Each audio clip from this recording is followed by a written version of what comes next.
Hello friends, कैसे हैं आप सभी। उम्मीद करते हैं बहुत ही मस्त जबरदस्त होंगे और बहुत ही अच्छी तरीके से आपकी तैयारी चल रही है। साथियों, आज की इस वीडियो में आरआरबी एनटीपीसी का क्लास शुरू करेंगे और ये पहला ही क्लास है आपका आरआरबी एनटीपीसी का, जो कि पीवाईक्यू बेस्ड एक्सपेक्टेड क्वेश्चंस हैं। आपको आज के इस वीडियो से ये अंदाजा लग जाएगा कि एनटीपीसी में किस टाइप से जनरल अवेयरनेस जीके जीएस के क्वेश्चंस पूछे जाते हैं। मैंने इस वीडियो में 50 क्वेश्चंस लिया है, 2016 से 22 तक पूछे गए क्वेश्चन आंसर। इससे आपको ये आइडिया लग जाएगा कि एनटीपीसी में जो जीके पूछा जाता है वो कहां से पूछा जाता है और हमें क्या पढ़ना चाहिए। चलिए, तो पहला क्लास आज शुरू करेंगे आरआरबी एनटीपीसी का, और मैं बहुत ही इंपॉर्टेंट क्लासेस लेकर आऊंगा आपके लिए एनटीपीसी के। देखिए, पीवाईक्यू बेस्ड एक्सपेक्टेड क्वेश्चंस तो रहेंगे ही, साथ ही साथ जो आपसे पूछे जा सकते हैं इस बार 2024 में 12th और ग्रेजुएट दोनों लेवल के लिए, है ना, दोनों के लिए ही ये क्वेश्चंस आपके कारगर होंगे, दोनों ही के लिए इंपॉर्टेंट होंगे, है ना। ऐसा नहीं है कि 12th वालों के लिए अलग से कराऊंगा और आपके जो ग्रेजुएट लेवल वाले हैं उनके लिए अलग से कराऊंगा। सभी के लिए एक साथ क्लास आएंगे और वो दोनों के लिए इंपॉर्टेंट होंगे, है ना। तो चलिए फिर शुरू करते हैं साथियों। देखते हैं आज के इस वीडियो में मोस्ट टॉप 50 क्वेश्चंस जो कि आरआरबी एनटीपीसी में 2016 से 22 तक पूछे गए हैं। पहला क्वेश्चन है आपका कि पोंगल एक फसल उत्सव है जो कि समर्पित है किसको। आप सभी को पता है साथियों, पोंगल जो है ना तमिलनाडु में मनाया जाता है। जिस वक्त नॉर्थ इंडिया में मकर संक्रांति मनाया जाता है, उसी वक्त दक्षिण भारत के तमिलनाडु में जो है ना पोंगल मनाया जाता है। लेकिन क्वेश्चन में पूछा यह गया है कि पोंगल एक फसल उत्सव ये किस को समर्पित है, किस देवता को समर्पित है। बहुत ही अच्छा क्वेश्चन है, याद रखिएगा सूर्य देवता को। करेक्ट आएगा ऑप्शन नंबर डी, सूर्य देवता, है ना। याद रखना, पोंगल जो है ना 14-15 जनवरी को मनाया जाता है प्रत्येक वर्ष। तो option number D correct answer होगा, सूर्य देव, याद रखना। नेक्स्ट क्वेश्चन है, गर्म और शुष्क रेगिस्तानी क्षेत्र के ऊपर वायु द्रव्यमान के लिए निम्नलिखित में से कौन सा प्रतीक सही प्रतिनिधित्व करता है। तो भाई, गर्म और शुष्क रेगिस्तानी क्षेत्र के ऊपर वायु द्रव्यमान के लिए निम्नलिखित में से कौन सा प्रतीक है जो सही प्रतिनिधित्व करता है। तो याद रखिएगा स्मॉल सी और कैपिटल टी, है ना। तो करेक्ट आएगा साथियों ऑप्शन नंबर सी। ये क्वेश्चन सारे पूछे गए हैं, जितने क्वेश्चंस मैं आपको आज इस वीडियो में कराऊंगा वो सारे पीवाईक्यू क्वेश्चंस हैं, आपके पूछे गए क्वेश्चन है एनटीपीसी के, है ना। चलिए, तो ऑप्शन नंबर सी इस क्वेश्चन का करेक्ट आंसर होगा। अगला, बुद्ध ने अपना पहला उपदेश सारनाथ में अपने 5 शिष्यों को दिया, जिसे क्या कहा जाता है। देखिए, गौतम बुद्ध ने जो अपना पहला उपदेश दिया था सारनाथ में दिया था, और अब 5 शिष्यों को, अपने 5 जो है ना शिष्यों को दिया था। आपसे पूछा ये जा रहा है कि बुद्ध ने जो अपना पहला उपदेश दिया था सारनाथ में, वो किस नाम से जाना जाता है या उसे क्या कहा जाता है। तो याद रखिए, धर्म चक्र प्रवर्तन। तो ऑप्शन नंबर डी यहाँ आपका करेक्ट आएगा, धर्म चक्र प्रवर्तन, याद रखिएगा साथियों, ठीक है। Option number D correct answer हो जाएगा। देखिए, महाविनिष्क्रमण की बात करें तो ये गौतम बुद्ध की जीवन की वह घटना है जिस वक्त उन्होंने अपना गृह त्याग किया था। महापरिनिर्वाण की बात करें तो गौतम बुद्ध की जो मृत्यु हुई थी ना, उसको साथियों महापरिनिर्वाण कहा जाता है। और धर्म चक्र प्रवर्तन जो उन्होंने उपदेश दिया था ना साथियों सारनाथ में, उसे धर्म चक्र प्रवर्तन कहा जाता है, याद रखना। देखिए, भारत के संविधान का अनुच्छेद 315 किससे संबंधित है। तो भाई, भारत के संविधान का अनुच्छेद 315 जो है वो किससे संबंधित है ये पूछा जा रहा है। तो करेक्ट आएगा ऑप्शन नंबर बी, यूपीएससी और एसपीएससी की स्थापना से। याद रखना, यूपीएससी और एसपीएससी की स्थापना से संबंधित अनुच्छेद है अनुच्छेद 315। क्वेश्चन डायरेक्ट पूछा जाता है कि संघ लोक सेवा आयोग से संबंधित अनुच्छेद कौन सा है। तो याद रखिए अनुच्छेद 315। आगे देखिए, बोडो भाषा। देखिए, बोडो भाषा मुख्य रूप से भारत के निम्नलिखित में से किस राज्य में बोली जाती है। तो भाई, बोडो भाषा जो है ना साथियों मुख्य रूप से भारत के निम्नलिखित में से किस राज्य में बोली जाती है। याद रखिएगा असम में। Option number A right answer है, असम। अगला, भारतीय राष्ट्रीय कांग्रेस की प्रथम महिला अध्यक्ष का नाम क्या है। तो भारतीय राष्ट्रीय कांग्रेस की जो प्रथम महिला अध्यक्ष थी उनका नाम पूछा जा रहा है। देखो, करेक्ट आएगा एनी बेसेंट। इन्होंने 1917 में अध्यक्षता की थी कांग्रेस की, याद रखना। और साथियों, अगर आपसे पेपर में पूछे कि भारतीय राष्ट्रीय कांग्रेस की प्रथम भारतीय महिला अध्यक्ष कौन थी, अगर भारतीय पूछे तो आपका आंसर होगा सरोजिनी नायडू। इन्होंने 1925 में कानपुर अधिवेशन में जो है ना कांग्रेस की अध्यक्षता की थी। लेकिन यहाँ भारतीय नहीं पूछा है, आपको केवल प्रथम महिला बताना था, तो एनी बेसेंट इस क्वेश्चन का करेक्ट आंसर होगा। सांची स्तूप। देखिए, सांची का जो स्तूप है वो किस शहर के निकट स्थित है। एमपी में है, आपने पढ़ा होगा। लेकिन सांची का जो स्तूप है वो साथियों याद रखना भोपाल शहर के निकट में स्थित है। तो ऑप्शन नंबर ए करेक्ट होगा, भोपाल के निकट में। देखिए निम्नलिखित में से कौन सा राज्य पाकिस्तान की सीमा पर स्थित है ना। मैं थोड़ा छोटा कर देता हूँ, कूट में आपको आंसर बताना है ना। देखो तो बताइए निम्नलिखित में से कौन सा राज्य है जो पाकिस्तान की सीमा पर स्थित है। तो साथियों यहाँ जब हम देखेंगे, देखिए गुजरात, पंजाब, राजस्थान, ये सभी जो है इन तीनों राज्यों की सीमा पाकिस्तान से लगती है, लेकिन हरियाणा की सीमा नहीं लगती है ना। तो इस क्वेश्चन का आंसर होगा ए बी सी। देखो किस वाले ऑप्शन में ए बी सी दे रखा है, ए बी सी देखो यहाँ ऑप्शन नंबर 4 में दे रखा है ए बी सी। तो यही आपका आंसर होगा ऑप्शन नंबर 4, है ना। याद रखिएगा, बहुत ही अच्छे क्वेश्चन है ये, बहुत ही इंपॉर्टेंट क्वेश्चन छाट के मैंने लिया है एक्सपेक्टेड, जो कि इस बार भी आपसे पूछे जा सकते हैं। देखो वर्तमान में संविधान की 8वीं अनुसूची में कितनी भाषाएं सूचीबद्ध है। तो भाई वर्तमान में संविधान की 8वीं अनुसूची में कितनी भाषाएं हैं जो कि सूचीबद्ध हैं। तो याद रखिएगा 22 भाषाएं। Option number C correct answer होगा 22। अभी जो मैं एक्सपेक्टेड क्वेश्चंस आपको कराऊंगा आरआरबी एनटीपीसी के लिए, उसमें करंट अफेयर्स के क्वेश्चंस मैं ऐड करूंगा। अभी इस क्लास में करंट का क्वेश्चन मैंने नहीं लिया है, केवल जीके जीएस के क्वेश्चन ही मैंने ऐड किया है, ठीक है। तो आप ये मत सोचना कि करंट के क्वेश्चन कहाँ गए, ये प्रीवियस ईयर्स के क्वेश्चन है। और साथियों 2022 में जो करंट अफेयर्स का क्वेश्चन पूछा है, मैं यहाँ पर आपको वो नहीं करा सकता, वो वाला कोई काम का ही नहीं है। अब बताओ 2022 में 2016 में जो एनटीपीसी में करंट के क्वेश्चंस पूछे गए हैं, क्या वो 2024 में पूछे जाएंगे? नहीं पूछे जाएंगे, इसीलिए मैंने यहाँ पर वो उन क्वेश्चनों को ऐड नहीं किया है। लेकिन अगला जो क्लासेस आएगा उसमें करंट के क्वेश्चंस मैं आपके लिए ऐड करूँगा जो इस बार आपसे पूछे जाएंगे, ठीक है। चलिए तो याद रखना 22। आगे देखिए GSAT 31 एक क्या है।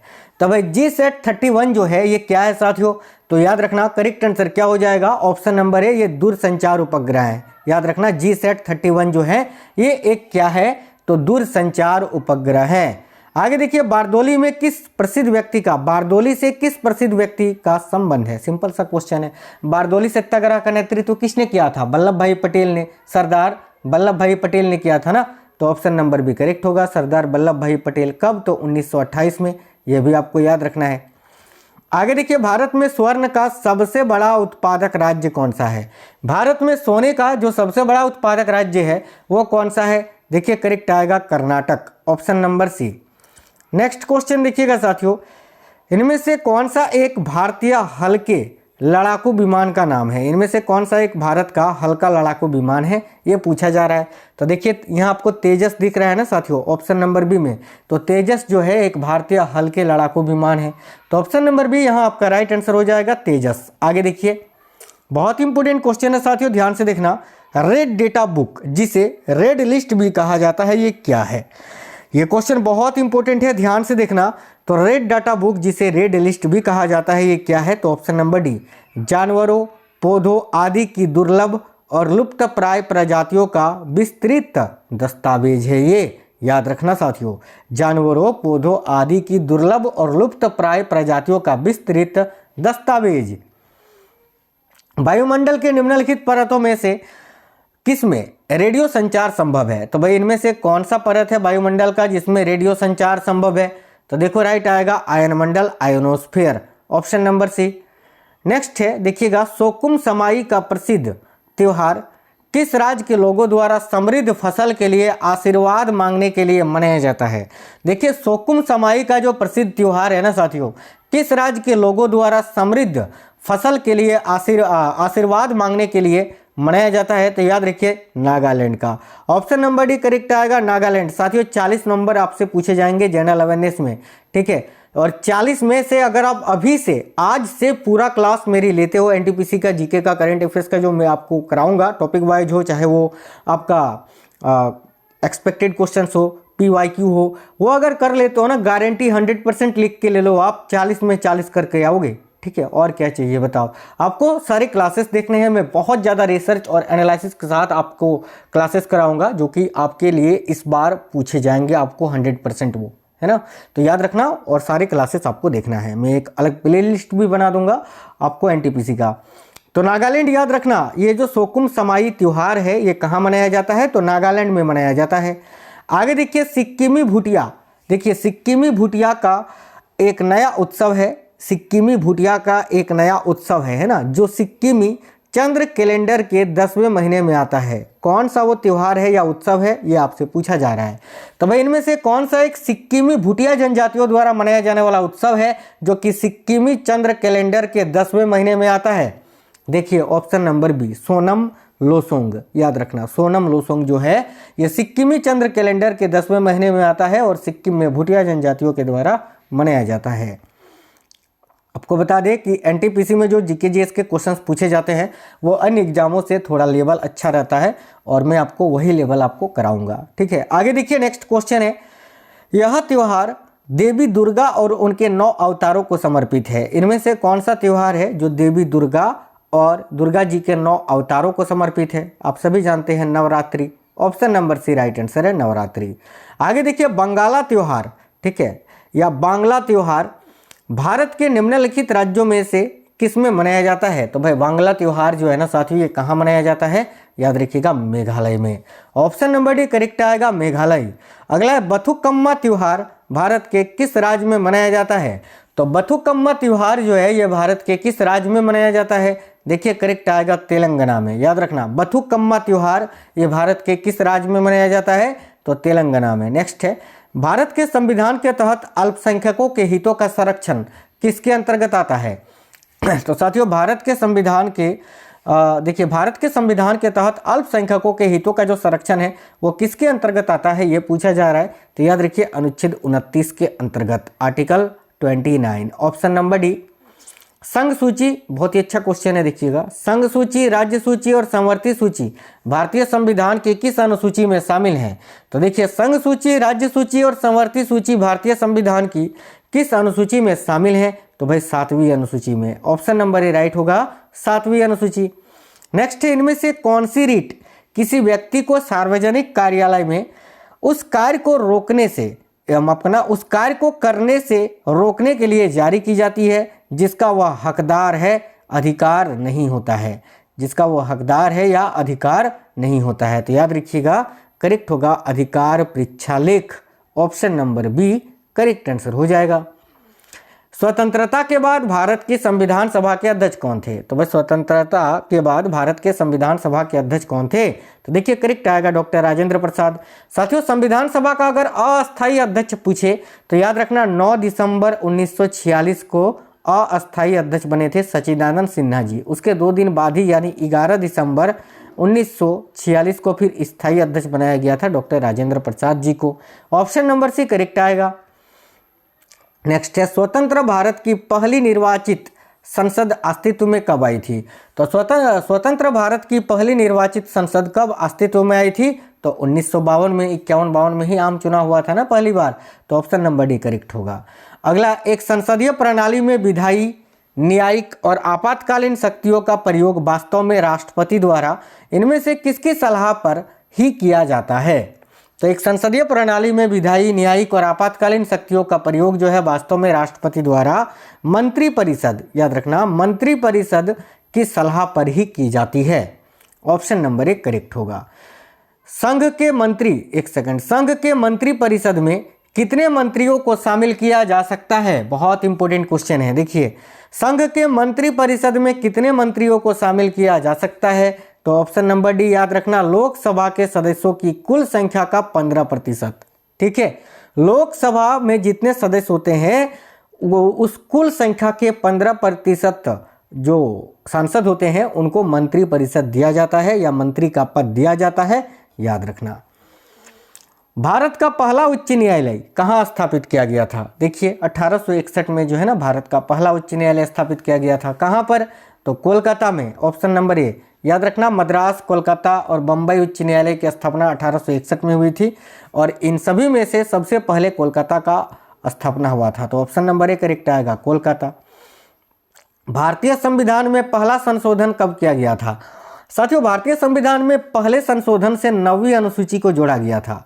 ठीक है, देखिए मूल संविधान में 8 ही अनुसूचियां थी और अभी देखो कितनी हैं, तो 12 अनुसूचियां हैं। तो ये जो 9वां अनुसूची है इसको जोड़ा गया था पहला संशोधन में। और पहला संशोधन किस वर्ष हुआ था? तो 1951 में हुआ था, याद रखेंगे सभी। आगे देखिए, निम्नलिखित में से किस राज्य में विधान परिषद है? अब देखिए भारत के कुल 6 राज्यों में विधान परिषद है।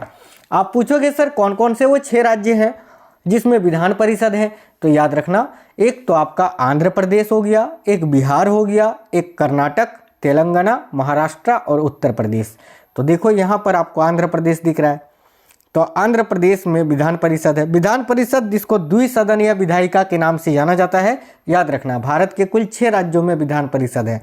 मैंने शायद लिखा था, हाँ देखो, आंध्र प्रदेश, बिहार, कर्नाटक, तेलंगाना, महाराष्ट्र और उत्तर प्रदेश में द्विसदनीय विधायिका है, याद रखेंगे सभी। आगे देखिए, अंतर्राष्ट्रीय न्यायालय का मुख्यालय कहाँ स्थित है? तो साथियों अंतर्राष्ट्रीय न्यायालय का मुख्यालय द हेग में है, द हेग जो कि नीदरलैंड में स्थित है, याद रखना। आगे देखिए, भारतीय संविधान में स्वतंत्रता, समानता और बंधुत्व की अवधारणाओं को किस देश से अपनाया गया है? तो वह भारतीय संविधान में स्वतंत्रता, समानता और बंधुत्व की अवधारणाओं को किस देश से अपनाया गया था? तो साथियों करेक्ट आंसर होगा ऑप्शन नंबर बी, फ्रांस से। फ्रांस करेक्ट है, ऑप्शन नंबर बी। चलिए आगे देखिए, नीति आयोग में नीति का अर्थ क्या है?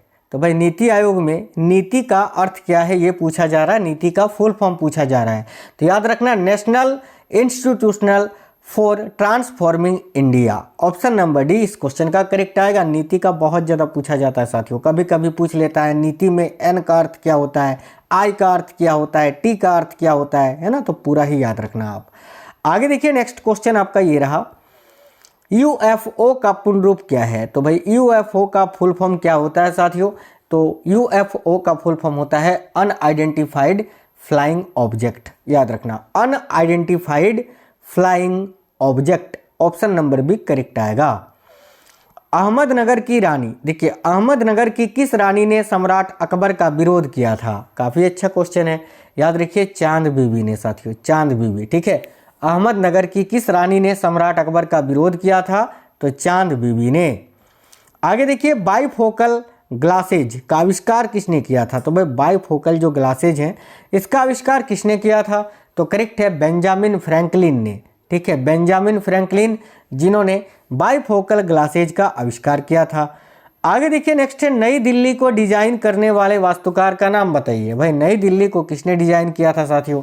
तो देखिए नई दिल्ली को डिजाइन करने वाले जो वास्तुकार हैं उनका नाम है सर एडविन लुटियंस, करेक्ट है, option number B sir Edwin Lutyens. आगे देखिए, नेक्स्ट है, अंग्रेजों द्वारा प्लासी का युद्ध किसके नेतृत्व में लड़ा गया था?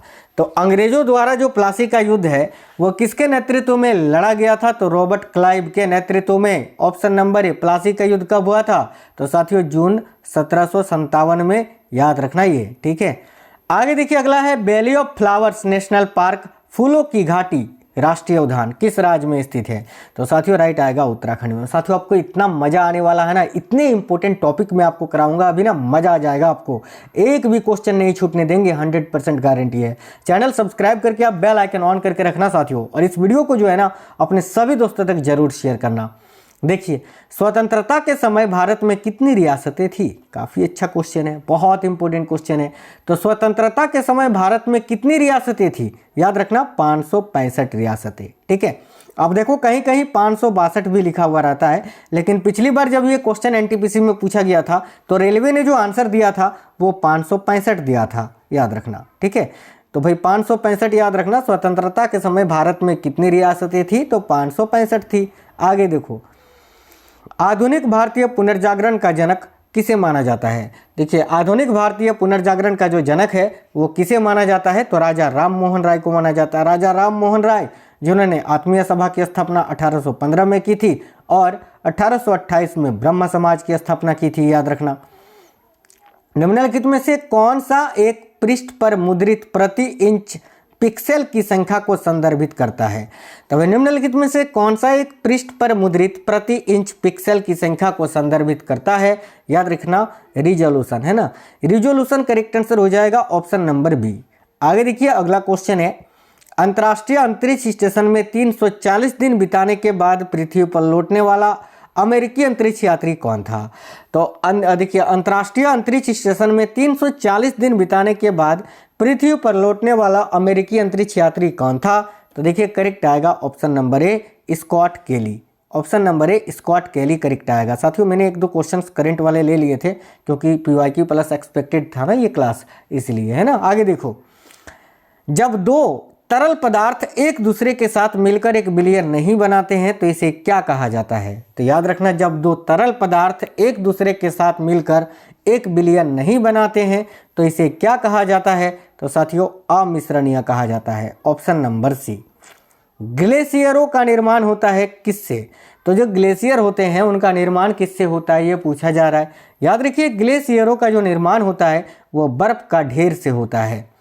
राइट है ऑप्शन नंबर बी, बर्फ का ढेर। ठीक है, अगला क्वेश्चन देखिएगा, नेक्स्ट है, अभी तक कितने अंतरिक्ष यात्री चंद्रमा पर गए हैं? अभी तक, है ना। तो देखो, अभी तक बात करें ना साथियों, 2024 तक कितने अंतरिक्ष यात्री चंद्रमा पर गए हैं? तो 12। Option number D. सबसे पहले कौन गए थे? याद रखना, नील आर्मस्ट्रॉन्ग, है ना। आगे देखो साथियों, कोयना बांध भारत के किस राज्य में स्थित है? देखिए, कोयना बांध जो है ये भारत के किस राज्य में स्थित है? तो याद रखिएगा, करेक्ट आएगा महाराष्ट्र में। ऑप्शन नंबर सी करेक्ट आएगा, महाराष्ट्र। डेली क्लासेस चलेंगी एनटीपीसी की, डेली पर डे। अगला क्वेश्चन है, हवा महल का निर्माण किसने करवाया था? साथियों, आप लोग प्यार दिखाइए बस थोड़ा सा, है ना। क्लास को शेयर करा करिए, लाइक करा करिए। मैं डेली आपके लिए क्लासेस लेके आऊँगा, प्रॉमिस करता हूँ, डेली। और केवल क्लासेस नहीं, बहुत इंपॉर्टेंट क्वेश्चंस वाले क्लासेस लेकर आऊँगा। आगे देखो, हवा महल का निर्माण जो है किसने करवाया था? देखो, हवा महल जो है साथियों जयपुर में है। ये भी एक क्वेश्चन है, डायरेक्ट पूछा जाता है, लेकिन यहाँ क्वेश्चन एडवांस थोड़ा बना दिया है और पूछा है हवा महल का निर्माण किसने करवाया था? तो महाराजा सवाई प्रताप सिंह ने। ऑप्शन नंबर सी करेक्ट आएगा। आगे देखिए, नेक्स्ट है, किस राजा की कहानी? देखिए, किस राजा की कहानी नाटक मुद्रा राक्षस का विषय है? तो मुद्रा राक्षस जो है, इसमें किस राजा की कहानी या नाटक का विवरण है? तो चंद्रगुप्त मौर्य का। यहाँ पर यह भी पूछा जा सकता है कि मुद्रा राक्षस के लेखक कौन है? तो याद रखिएगा, विशाखा दत्त। ठीक है, विशाखा दत्त, जिन्होंने जो है मुद्रा राक्षस की रचना की है। ऑप्शन नंबर डी करेक्ट होगा। एक क्वेश्चन अभी आपसे पूछेंगे, उसका आंसर आपको बताना है ना। आगे देखो, चीन की दीवार या चीन की विशाल दीवार का निर्माण किसने कराया था? तो भाई, चीन का जो विशाल दीवार है इसका निर्माण किसने कराया था? देखिए, ऑप्शन नंबर ए करेक्ट आएगा, चिनसी हुआंग ने। चिनसी हुआंग ने चीन के विशाल दीवार का निर्माण कराया था। तो ऑप्शन नंबर ए करेक्ट होगा। चलिए, अब एक करंट अफेयर्स का क्वेश्चन आपसे पूछते हैं, होमवर्क का ये क्वेश्चन आपका रहेगा। इसका आंसर कमेंट बॉक्स में बताना है कि पीएम मोदी ने सितंबर 2024 में किस राज्य में सुभद्रा योजना की शुरुआत की थी? इस क्वेश्चन का आंसर कमेंट बॉक्स में बताइए। अगली जो क्लास आएगी एनटीपीसी की, उसकी शुरुआत इसी क्वेश्चन के साथ करेंगे, है ना। यानी उसी क्लास में इस क्वेश्चन का आंसर आपको बता देंगे, अगर आपको नहीं पता है तो। और अगर आपको पता है तो बहुत अच्छी बात है। वीडियो के नीचे कमेंट बॉक्स में कमेंट करके जरूर बताइए। और साथियों, ज़्यादा लोड बिल्कुल भी मत लीजिएगा, पेपर बहुत ही मस्त होगा। जीके में 40 की गारंटी मैं आपको देता हूँ। ठीक है, चाहे वो स्टैटिक हो, हिस्ट्री हो, ज्योग्राफी हो, या फिर आपका करंट अफेयर्स हो, साइंस हो, है ना, सब कुछ मैं आपको करवा दूंगा। बस सारी क्लासेस आपको देखनी है। चलिए, तो वीडियो को लाइक करना, अपने सभी दोस्तों के साथ जरूर शेयर करना।